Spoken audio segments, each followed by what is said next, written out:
soy libre, yo soy libre.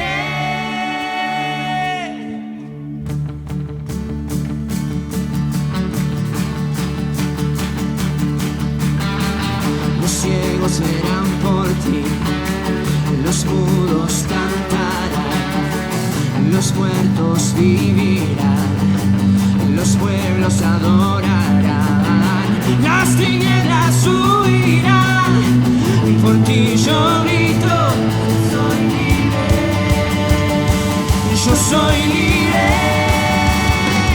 libre para correr, libre para correr, libre para danzar, libre para danzar, libre para vivir por ti, libre para vivir por ti. Yo soy libre, yo soy libre. Los ciegos serán por ti, los mudos cantarán, los muertos vivirán, los pueblos y todo el mundo, las tinieblas huirán, por ti yo grito, yo soy libre, yo soy libre, libre para correr, libre para correr, libre para danzar, libre para danzar, libre para vivir por ti, libre para vivir por ti. Yo soy libre, yo soy libre.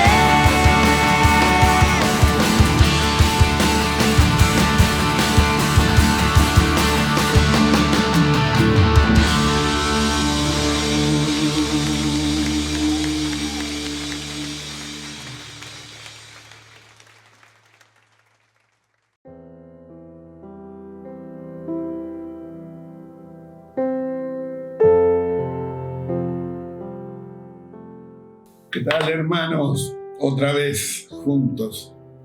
Tremendo lo que está ocurriendo con la iglesia. Veo una preocupación general en muchos pastores respecto a que cómo el gobierno puede encerrar a la iglesia. Y me preocupé bastante, digo, pero no, la iglesia no está siendo encerrada. No se puede cerrar la iglesia. Porque la fuerza vital de la iglesia está en la obra del Espíritu sobre tu vida y la mía. Y eso, o sea, lo que pueden lograr en todo caso es que los salones no se abran para admitir numerosa cantidad de gente y atender al público y poner en riesgo un contagio masivo. Pero la vida de Dios en nosotros y el culto familiar, la relación y esta posibilidad de conectarnos por la red en distintos elementos, Skype y Jitsi, Zoom, YouTube, es maravilloso, digo, que lo podemos hacer igual y tener una vida espiritual sin necesidad de movilizarnos tanto o reunirnos multitudinariamente, aunque sí es cierto, se extraña el calor del abrazo y todo esto. Pero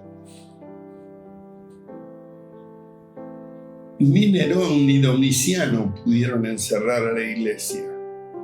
La persiguieron, pero esa iglesia perseguida, torturada, martirizada, primero por los religiosos de la época, por el judaísmo, después por el Imperio Romano, pero distintas situaciones agredieron a la iglesia a través de los siglos, pero fue la iglesia que conquistó al mundo entero y que logró poner hermanos en la casa de César, como lo dice la Escritura. Pero la fuerza de la iglesia está en Jesucristo, en la obra de Él a través de su Espíritu en nuestra vida, y de nuestra docilidad, nuestra posibilidad de facilitar la obra de Dios a través nuestro.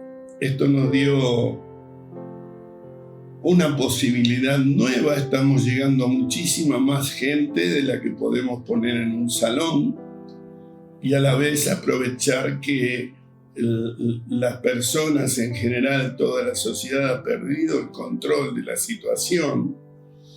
Es capaz que no está bien decir toda, pero mucha gente está preocupada y impaciente e insegura a la vez porque no hay vacuna, no hay tratamiento con el COVID-19, y estamos todos con cierto nivel de preocupación.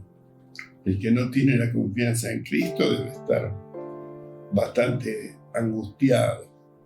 Yo estaba mirando cuánta dificultad tiene el hombre, y qué difícil es salir de eso si no se hace por el Espíritu, porque Dios es Espíritu y los que le adoran le tienen que adorar en espíritu y en verdad.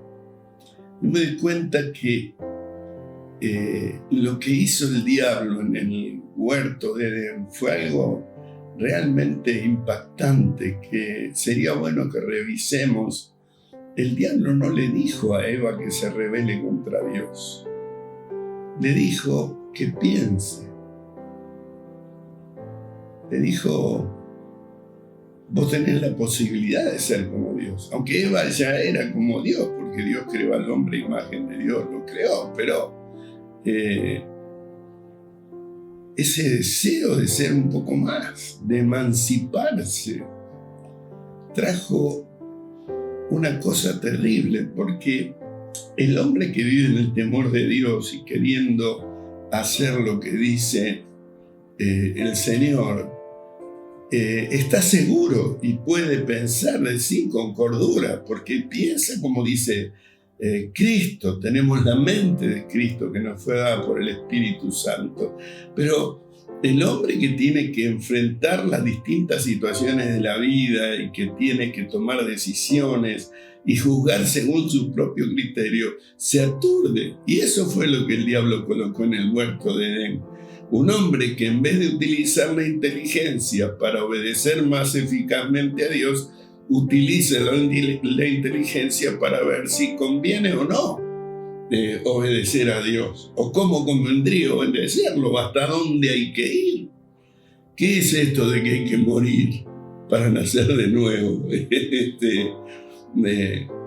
Bueno, la Escritura lo explica claramente y el Espíritu lo revela, pero me llamaba la atención hoy, revisando un pasaje tan conocido de la Escritura que está en el capítulo 4 del Evangelio según San Juan, y ahí explica lo que es el razonamiento humano frente a Jesús.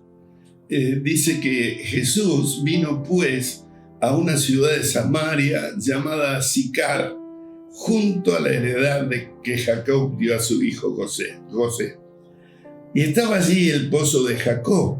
Entonces Jesús, cansado del camino, se sentó allí junto al pozo. Era como la hora sexta. Y vino una mujer de Samaria a sacar agua, y Jesús le dijo: dame de beber. Porque los discípulos se habían ido a la ciudad a comprar de comer. La mujer samaritana le dijo: ¿cómo tú, siendo judío, me pides a mí de beber, que soy mujer samaritana? Porque judíos y samaritanos no se tratan entre sí. Respondió Jesús y le dijo: si conocieras el don de Dios y quién es el que te dice dame de beber, tú le pedirías y él te daría agua viva. La mujer le dijo: Señor, no tienes con qué sacarla y el pozo es hondo. ¿De dónde pues tienes? ¿Ves lo que es un planteo espiritual y una respuesta carnal? Si no tenés el jarrito, ¿con qué vas a agarrar el agua para darme a mí? Y ¿acaso tú eres mayor que nuestro padre Jacob, que nos dio este pozo, del cual bebieron él, sus hijos y sus ganados? Respondió y le dijo Jesús: cualquiera que bebiere de esta agua volverá a tener sed, mas el que bebiere del agua que yo le daré no tendrá sed jamás, sino que el agua que yo le daré será en él una fuente de agua que salte para vida eterna. Tremenda la fuerza que hace nuestro preconcepto, nuestra información doctrinal, nuestra fuerza religiosa, teológica, hasta las etnias, cómo influyen en nuestro modo de ver, de modo que después lo que hace eso es que nos vuelve subjetivos. Salmo 119 en el verso 115 dice el salmista: lámpara es a mis pies tu palabra y lumbrera a mi camino. ¿Y qué quiere decir eso? Y que la palabra de Dios te da paso cierto, seguro, en cada movimiento. Claro que en Israel no había veredas, calzadas, no las tenemos tan buenas, pero no había veredas y no había calles como las que hay aquí, donde uno puede caminar y sabe más o menos a dónde llega. Pero allá se caminaba en la rusticidad de un pueblo, de un piso sin tratar. Así que caminaban por ahí y tenían que tener una lámpara en la mano cuando era de noche, una luz para ver dónde ponían el pie, porque tanto podía haber un bache como podía haber un escorpión. Y seguían caminando, pero también les hacía falta para orientarse una lumbrera, una luz que estaba puesta en la casa a la cual se dirigía. El que no ha tomado la verdad de Dios como valor absoluto y relativiza, se aturde, se desconcierta. Y eso no le pasa a los que nosotros llamamos mundanos nada más. Mucho hay dentro de la iglesia. Disponemos de mucha información y estamos acostumbrados a analizar según el criterio, alumbrados por la verdad, pero no estrictamente en obediencia a lo que el Señor indica. Y eso es terrible, porque perdemos la capacidad de juzgarnos, no según nosotros pensamos de nosotros, sino según lo que Dios piensa de nosotros. Y la verdad es que a la larga todos compareceremos ante el tribunal de Cristo. Lo importante no es que yo esté contento conmigo mismo, sino que Dios se agrade de mí, si es que estamos hablando entre hermanos. Así que yo estoy revisando toda esta realidad, porque hay hoy día ni siquiera hay tanta fuerza de que la gente tiene que ser llena del Espíritu Santo. Pero yo tengo 40 años de ministerio y eso me anima a tener cierta historia. Veo que en un tiempo por lo menos la fuerza era esa: tienen que ser llenos del Espíritu, tienen que nacer del agua y del Espíritu. Ahora ya pareciera que si se reúnen, si son fieles, participan de alguna actividad, estaría bien. Lo importante siempre es estar bien según lo que Dios dice que uno está bien. Y la verdad, la iglesia tiene mucho de usar la fe para que Dios nos conceda lo que creemos que necesitamos, y no de usar la fe para creer lo que Dios hace para bien nuestro, que muchas veces no es agradable, porque Dios al que ama disciplina y azota a todo el que toma por hijo. Hoy quería compartir algunos pensamientos del libro de Apocalipsis. El libro de Apocalipsis se inicia señalando su propia importancia. Tal vez no es el libro más leído de la Biblia, pero dice en su capítulo 1, en el verso 3, bienaventurado el que lee y los que oyen las palabras de esta profecía y además guardan las cosas en ella escritas, porque el tiempo está cerca. Y para concluir el texto, añade una advertencia severa.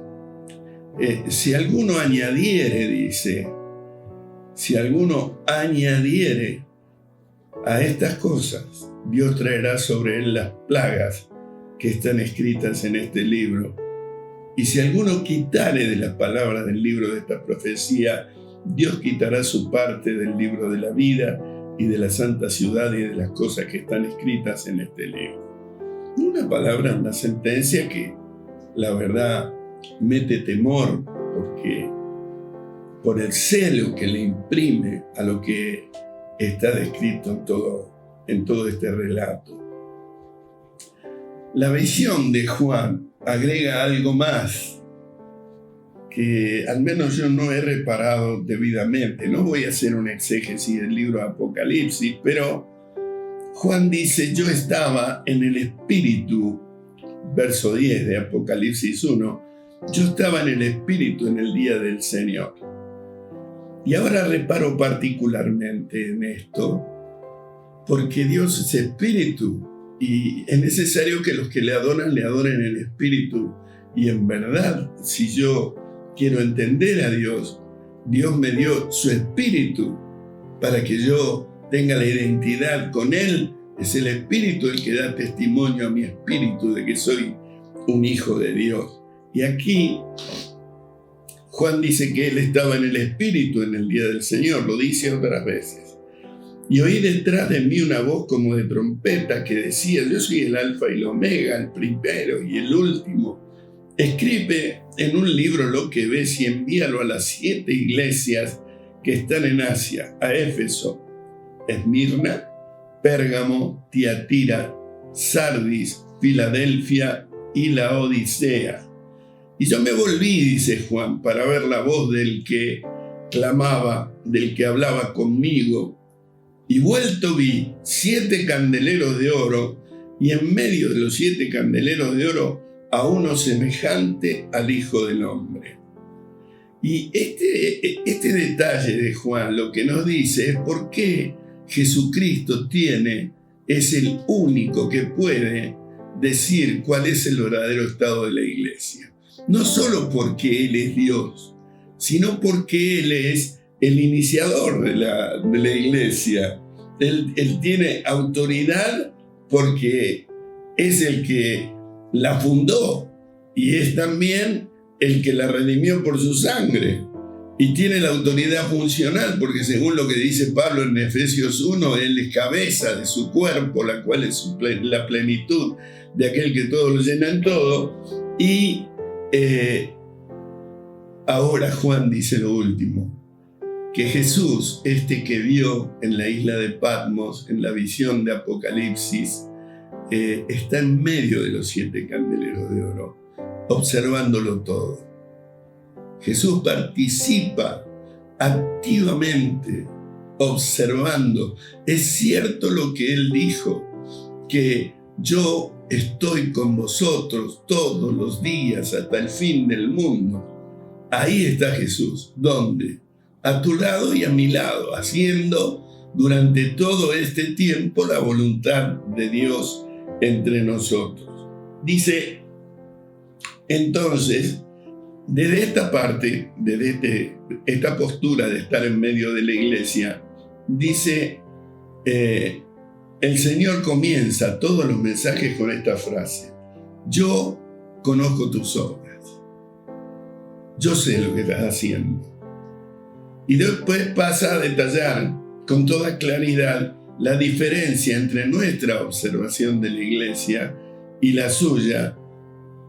Después dice lo que tendríamos que corregir y finalmente termina en todas diciendo: miren, el que tiene oídos para oír, oiga lo que el Espíritu tiene que decir a la iglesia. Y ahí está el eslabón de lo que para mí es la conclusión, porque ninguno de nosotros tiene comprensión correcta de lo que está ocurriendo en la iglesia, ni la capacidad de intervenir con la pureza y la santidad con que lo hace el Señor. Así que le promete un premio al que venciere. Todos los 7 mensajes coinciden en esto. Yo sé lo que estás haciendo. Este es tu problema. Al que venciere yo le daré. Y el que tiene oídos para oír, oiga lo que el Espíritu tiene que decir a la iglesia. Y empieza con la iglesia de Éfeso. Lo hago brevemente porque se nos acaba el tiempo, pero es interesante ver. Luego de haber servido fielmente al Señor, y probar a los que se dicen apóstoles y hallar los mentirosos y todo esto, el Señor le dice: pero hay algo que no está bien en tu vida. Hay algo que te está pasando. Perdiste tu primer amor. Te caíste de tu primer amor. Ya no me amás a mí como me amabas al principio. Hiciste un montón de cosas que estaban bien, pero la senda del justo tiene que ser como la luz de la aurora. Aparte, el primer amor era lo que te llevó a hacer todo lo demás. Ahora perdiste el amor, aunque hagas cosas, si no tenés amor, no sirve de nada, no tenés nada y no sos nada. Esto es terrible. Entonces, nada menos. ¿Y cómo fue, digo yo, que a una iglesia que estaba funcionando tan bien se le escapó justamente el primer amor? Y después le dice a la iglesia de Esmirna, vuelvo a decir, no es un exégesis del libro de Apocalipsis, pero esto me llama la atención. Una iglesia que era muy sufriente, la de Esmirna, que se veía pobre. Y Dios le dice: no, pero yo te veo rica y voy a orar, voy a interceder, te voy a dar fuerza para que soportes el día de la prueba que va a sobrevenirte. Y también le dice que Él va a estar junto a ella en ese día como para que lo pueda soportar. Y después, ¿cuál viene? La de Pérgamo. En Pérgamo adoraban a Esculapio, que era su dios, y lo representaban como una serpiente, y se fue aceptando a los que tenían la doctrina de Balaam. Es bueno que revisemos la doctrina de Balaam, pero Balaam fue corrompido por una tentación de soborno que le trajo a cabo. Él le dijo que le pagaba si maldecía a Israel. Y Balaam, que amó el dinero, dijo: bueno, yo lo voy a maldecir. Pero cuando le tocó hacerlo, no le salió, porque no se puede maldecir lo que Dios bendice. Y Israel era el pueblo de Dios. Pero ¿cuál es la doctrina de Balaam? Le enseñó a Acab lo que tenía que hacer. Le dijo: mandá las doncellas, las mujeres de tu tierra, y que forniquen con los hijos de Israel, con los príncipes de Israel, y entonces no va a hacer falta que yo los maldiga, van a pecar, y entonces el que los va a maldecir es Dios.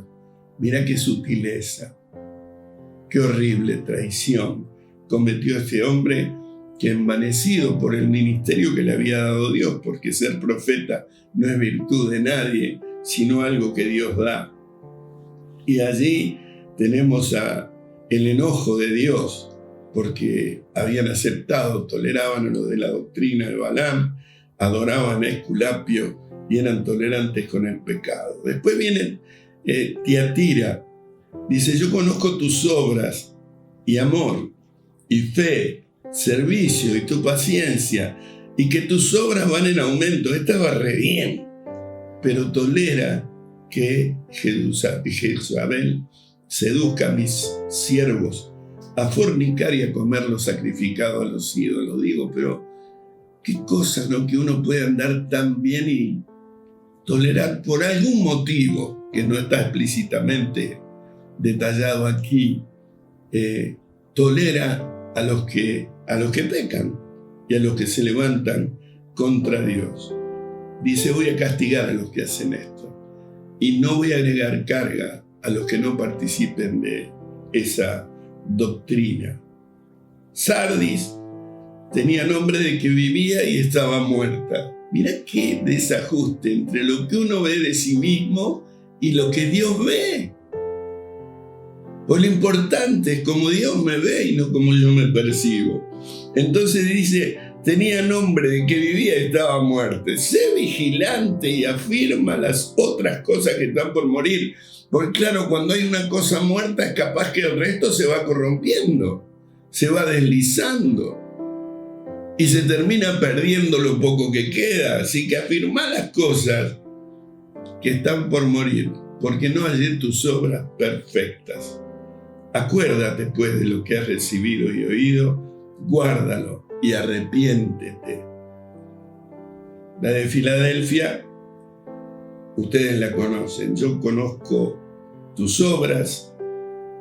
He aquí que he puesto delante de ti una puerta abierta, la cual nadie puede cerrar, porque aunque sé que tienes poca fuerza, guardaste mi palabra y no negaste mi nombre.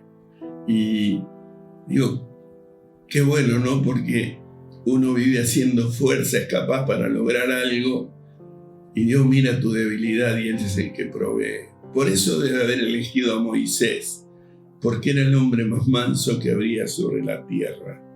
Y la última es la Odisea, la que era tibia y se creía rica, pero era pobre. Ustedes pueden leer este pasaje de cada una, está en Apocalipsis capítulo 2 y capítulo 3. Pero si había algo que está claro, es que ninguna pensaba de sí con cordura y ninguna se daba cuenta de hacia dónde se estaba deslizando. ¿Y por qué Jesús lo puede decir? Porque Él está en medio de los 7 candeleros de oro. Él está permanentemente en la iglesia, la sostiene con su diestra y nadie la va a quitar de su mano. Pero es bueno que nadie se tire de la mano de Dios al piso, porque el asunto es retener lo que hemos aprendido y lo que Dios nos dio hay que retenerlo. No quiero decir mucho más, pero el consejo de Dios a estas es: les advierto que yo estoy viendo lo que ustedes hacen, porque estoy en medio de ustedes. También les digo que veo detalladamente los errores que tienen y todavía no volví, así que les doy esta oportunidad para que ustedes reconsideren su conducta, porque el primer mandamiento es amarme a mí con todo el corazón y toda la mente y todas las fuerzas, y después a los que están prójimos como ustedes mismos. Si ustedes no logran comprender este principio, es momento de modificar, de arrepentirse. Una conclusión: lo importante de la iglesia no es cómo nos vemos, sino cómo Dios nos ve. En todo caso hay que agradarlo a Él. Y cuando uno habla de que ¿cómo veo yo si es que estoy amando a Dios como Él lo dice? ¿Lo entenderé espiritualmente? Bueno, hay una medida, por ejemplo, es si vos lo amás más que a todo lo otro que amás. Que a todo lo otro. Si hay algo que entra en competencia en tu corazón respecto a Dios, te conviene corregir. Te conviene a ti, estás a tiempo. Te conviene ver y no ser tolerante con los otros amores. Mirá, Jesús lo lleva a un extremo, dice que ama padre, madre, hijo, hija, hermano, hermana, y aún su propia vida. más que a mí, no es digno de mí. Pero tú quieres ser digno. Y ser digno es entender bien la diferencia enorme que tiene para Jesús la paciencia y la tolerancia. El paciente espera que se logre. El tolerante dice, bueno, no es para tanto. Pero amamos más a Dios que a todos los demás. Y le dejo 2 versículos. Uno que es muy lindo, que siempre me ha hecho bien. De Eclesiastés 12:13 dice, el fin de todo el discurso oído es este: teme a Dios y guarda sus mandamientos, porque esto es el todo del hombre. Porque Dios traerá toda obra a juicio, juntamente con toda cosa encubierta, sea buena o sea mala.